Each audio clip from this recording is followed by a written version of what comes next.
विष्णु भगवान क्षीर सागर में रह रहे थे। अच्छा अच्छा।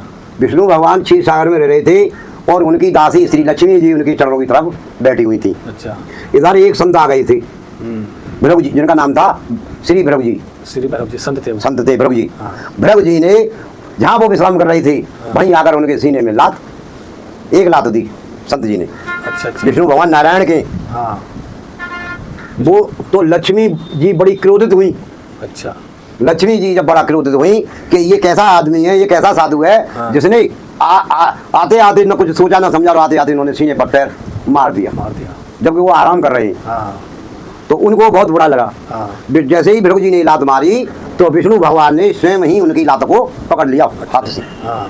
और कहा, सहराने लगे और पूछने लगे कि हे भगवान आपकी चोट तो नहीं लगी है। अच्छा जी। समझिए। तो विष्णु भगवान संत के लिए भृगु जी के लिए पूछने लगे कि भगवान आपके चोट तो नहीं लगी है। तो लक्ष्मी जी क्या कह रही हैं कि देखिए ये कैसे है हमारे स्वामी। हाँ।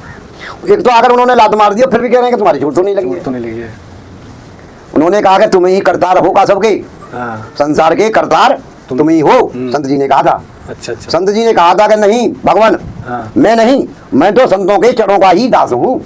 अच्छा अच्छा। मैं तो संतों के चरणों का दास हूँ, मैं नहीं हूँ, वो तो संत ही हैं। अच्छा। कि वो कैसे? हाँ। तब उन्होंने फिर कहा था हाँ। कि आग लगी आकाश में, अच्छा अच्छा। झज्जर गिरने लगे अंगार, हाँ। और संत जन न होते तो जर मिटता ये संसार। संतों की महिमा अनंत है, जिसको 4 वेद और 6 7 और 18 पुराण भी नहीं जानते। अच्छा अच्छा। हाँ, संतन की महिमा रघुराई जी वेद पुराण में नहीं पाई।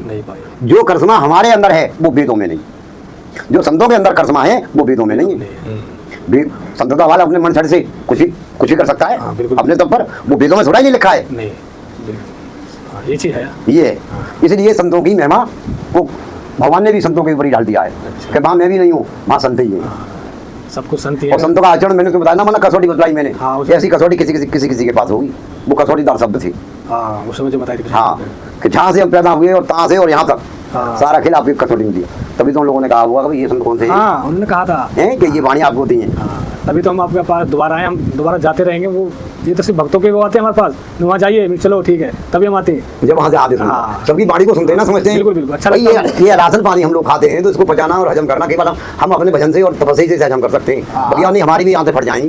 बिल्कुल बिल्कुल सही कह रहे हो। तभी तो हम किसी के गांव में घर जगह जगह पर जाते नहीं है कि यहाँ भोजन करके वहाँ कर, भाई हमारा कब्जा नहीं है तो भजन नहीं कर पाएंगे। भाई एक ही आदमी का भोजन करो, जिसे उसी का भजन करो, उसी का कल्याण करो ना। अब 70 को तुम मतलब अब कोई कहीं एक रोटी मांग रहा, कोई आदमी मांग रहा, भाई ऐसा कब्जा हमारा नहीं है। हम तो उदासी साधु में बैठे हैं अपने चुपके से।